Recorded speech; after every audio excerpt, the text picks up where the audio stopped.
शिक्षक कभी साधारण नहीं होता, प्रलय और निर्माण उसकी गोद में पलते हैं। દર્શક મિત્રો, આ વાત તો સાચી છે કે શિક્ષક ક્યારેય સાધારણ નથી હોતા. પ્રલય અને નિર્માણ તેઓના હાથે થાય છે. શિક્ષક જ્યારે બાળકોને ભણાવે છે ત્યારે ભણતર અને ગણતર બંને શિક્ષકો આપતા હોય છે, પરંતુ એ જ શિક્ષકો મારામારી કરે તો કેટલું યોગ્ય, અને તે પણ માં સરસ્વતીના મંદિર એટલે કે શાળાની અંદર.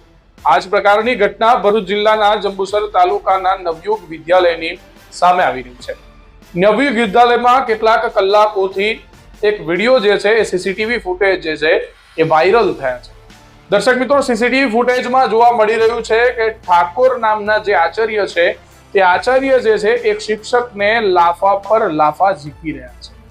ત્યારે આચાર્ય તેમજ શિક્ષકો વચ્ચે કઈ બાબતે ઝઘડો થયો છે, કઈ બાબતે બોલાચાલી થાય છે, તે સાચું તો તે જ લોકો જાણતા હશે, પરંતુ બંને એકબીજાનો બચાવ, બંને એકબીજાના કહી શકાય કે જવાબો અત્યારે આપી રહ્યા છે. પરંતુ મહત્વની બાબત એ જ છે, ભરૂચ જિલ્લાના જંબુસર તાલુકાના નવયુગ વિદ્યાલયના આચાર્યને અને તેના શિક્ષકોને આ રીતે મારામારી કરતા પણ શરમ ન. શું આ પ્રકારના આચાર્ય હોય? શું આ પ્રકારના શિક્ષકો હોય? જે શિક્ષકો, જે આચાર્ય પોતે જ મારામારી કરી રહ્યા છે, પોતે જ બોલવામાં ભાન નથી રાખતા, ત્યાં મહિલાઓ પણ જોવા મળી રહી છે, મહિલાઓની સામે જ આ પ્રકારનું વર્તન કરી રહ્યા છે, તો એ શિક્ષકો તમારા બાળકને સારા સંસ્કાર આપી શકે ખરા? તે શિક્ષકો બાળકોમાં સંસ્કારનો ઉમેરો કરી શકે ખરા? તે પણ એક જોવાનો વિષય છે.